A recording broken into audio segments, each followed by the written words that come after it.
Welcome to episode 2 of the Study Smart series on procrastination and ways to avoid it. This is Samuel Rowe, back again from the Dennis Learning Center at Ohio State.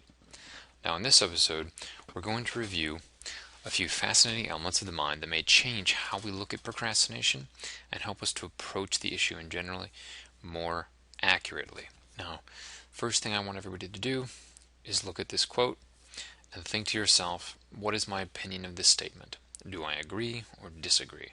So take just a minute. I'm going to give you 5 seconds to pause the video and think over this statement. It can seem intuitive with how our culture functions to believe in this. After all, it's not difficult to think of times where a disagreement or decisions have been made that emotion didn't help with. I mean, think about it, arguments with siblings, with significant others. Even when we're procrastinating, oftentimes emotions are involved. Now, because of this, it can often be considered that statements like these are obviously true. When I ask people on a regular basis, what do you think it would take to stop procrastinating? They often get answers like, well, I just need more willpower, or I need to be more disciplined. Unemotional statements which view simply resisting distraction and focusing on work as the primary solution. In this episode in the mind, what I want to do is contradict this statement until it becomes obviously false. So to begin this process, I want to start with a story. Meet Elliot. Mild-mannered accountant, extremely intelligent, doing well at his job and in most areas of life. Married, the works. One day Elliot develops a brain tumor in his orbital frontal cortex and he needs surgery. So Elliot goes to surgery, but sadly, as he comes out, he sustains some brain damage. During surgery, he sustained damage to an area of the brain known as the ventral medial prefrontal cortex. This is the area responsible for transporting emotional signals to the more rational executive branches of the mind. They thought his intelligence might have been affected at first. What eventually was concluded on is the primary consequence was just this absence of emotional response. So because his mind was now cut off from these emotional impulses, he was diagnosed with something we now refer to as Spock syndrome. Now, especially those of you who might have agreed with that quote right away, you might be tempted to be like, wow, that's fantastic. He was no longer bothered by emotions. This guy could seriously make the smartest decision possible. I mean, think about Spock's character on the ship. He was always referred to for counseling, for consultation. He was the advisor. The consequences were actually something else entirely. So what really happened to Elliot? He became extremely confused. And by confused, I mean indecisive. When considering something as simple as which color of pen to use, for instance, his mind would begin to race. Well, the red pen has less ink, so I should save it, but it does look better with the type font. And he would go on, and thoughts like this would circle and circle in his brain. A simple decision, like choosing which pen to use, which could take us, maybe 3 to 5 seconds, would take him upwards of 30 minutes. He had truly become handicapped in his decision-making process. I mean, imagine this guy in this cereal aisle, right? I mean, this takes me almost 30 minutes. For Elliot, this could be a never-ending process. He might just never be able to settle on something. The end result was that Elliot ended up divorced. He ended up involved with con artists, and the cherry on top of this catastrophic cake, he moved back in with his parents. Dun dun dun. I know, right? At this point, nobody's doubting the fact that there were some pretty extreme consequences dealt with on Elliot's part. Antoine Bichara, the neuroscientist who worked with Elliot, sums up in his research well sort of the reasons behind why this would have happened. He states that in sum, during decision making, an initial choice is made, and the outcome of this choice, reward or punishment, is associated with an emotional somatic response, which is mediated by the amygdala. Now the problem is that Elliot had lost touch with some of these amygdala signals that were being sent during the decision-making process. Consequently, he no longer had this association, this emotional response. It's that association that helps with the follow-through, with the finalization of a choice that sort of tips us over the edge in decision-making. So The perspective I'm hoping that this story begins to fight in you and anyone listening, and that was presented in that original quote, that emotion has no IQ, can be represented, I believe, in this slide. And this is that the frontal cortex is against the limbic system. This is a common conception that these two areas of the brain are at odds. Now, I mean, we see these different modes of being, and we root for the rational side because we know that procrastination involves distraction, which involves impulse. We know that drugs involve temptation. We can think of times when we've made the wrong choice and that it was connected to a desire.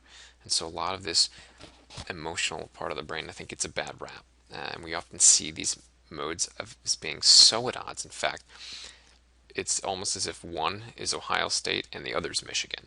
And nobody in their right mind would root for Michigan, right?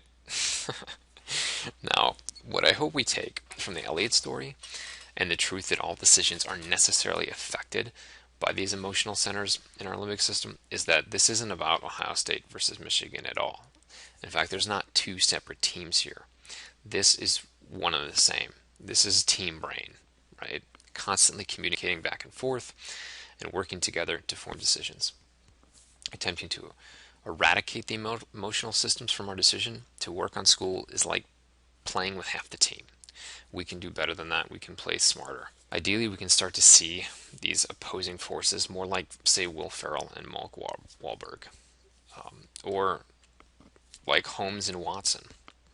To solve the mystery of procrastination, we need them both. Now, there's something else we need to establish about these two systems and about the brain. Not only do they work together, but anytime we have to try and override our emotional system, we use more energy and begin to fatigue. Baumeister is a famous social psychologist who has established this principle over a series of many experiments, but for our purposes, I want to examine just one of those to help explain what I mean. Now, what he did in one such experiment was he had 3 groups of people go through 2 different tasks. Now, the first task was to eat a snack, and the groups were split into 3 different categories. In one group, they were made to eat radishes rather than chocolate, even though chocolate was available. In this group, the task was considered difficult because they had to resist their temptation for the chocolate. In another group, they were allowed to eat the chocolate and ignore the radishes, and in a final group, they were given no food. Now, the second task was a computer puzzle that was actually impossible to solve. They weren't trying to see, oh, who could solve it? They were trying to see how long would people actually spend attempting to solve it, depending on what they had done in the previous task. Do you think there'd be a difference? What do you think? Let's look at the results. The group who had been made to eat the radishes spent about 7 minutes on this impossible task before they just gave up. No way. Maybe not surprisingly at this point, the group who had the chocolate were willing to spend upwards of 20 minutes before giving up. And the control group panned out just fine, similar to the chocolate, around 20 minutes. So this shows that obviously having to resist something, an emotional pull, reduced their ability to sustain willpower in a subsequent task. There are a lot of other factors, however, that come into play when considering this kind of an effect. I mean, controlling your thoughts will deplete your willpower. So just trying not to think about something that might be bothering you that day. Managing your emotions, so trying to, say, resist laughing or resist becoming angry at someone something does, this depletes your willpower. Overcoming unwanted impulses, so just that's what this task was about, was overcoming the impulse for the chocolate. If you're on a diet and you're trying to quit smoking, something like that, just any attempts made to overcome those impulses can deplete your willpower. And then focusing your attention. So, I mean, obviously for those of us in school, for those of us doing anything academic, fixing your attention is something we want to be able to maintain, but yet we're being told here, doing so is depleting our ability to continue to do so. We become exhausted. And then making many choices rather than few. And that's something we'll bring back up in the solutions episode. Something else really interesting to keep in mind is that controlled processes require more glucose than automatic processes. So they're literally acting very much like any other kind of fatigue in the sense that they're taking more energy. If we had given the people who'd eaten the radishes prior to the second impossible task, if we'd given, let's say, a glass of lemonade to add more glucose, then according to some research, that would have improved their performance on the final task. Essentially, what this all demonstrates is that our willpower is very much like any other kind of fatigued bodily resource.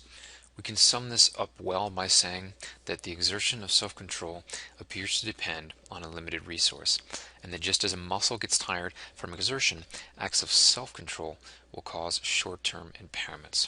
Now, before concluding for today's episode, I want to just quickly review some of what we learned and some of what I think that means about tackling procrastination. So what have Eliot and the radishes taught us, or more formally, Dr. Antoine Bachar or Dr. Roy Baumeister's research? What we now know, I believe, is that the emotional mind is always a factor in our decision-making process. Eliot was incapable of being an effective decision maker without those emotional pieces, so I believe that they're vital. Our will to combat emotion is limited, and that's what we learned from Dr. Baumeister. I want to say that this means about how we should approach our effective solutions for procrastination is that we should lean less on willpower. We should use our willpower wisely to construct scenarios in which we have to use less of it to make the decisions we want to make, and we're not constantly leaning on it as a means for following through with our decisions. That means that we have to utilize emotional resources.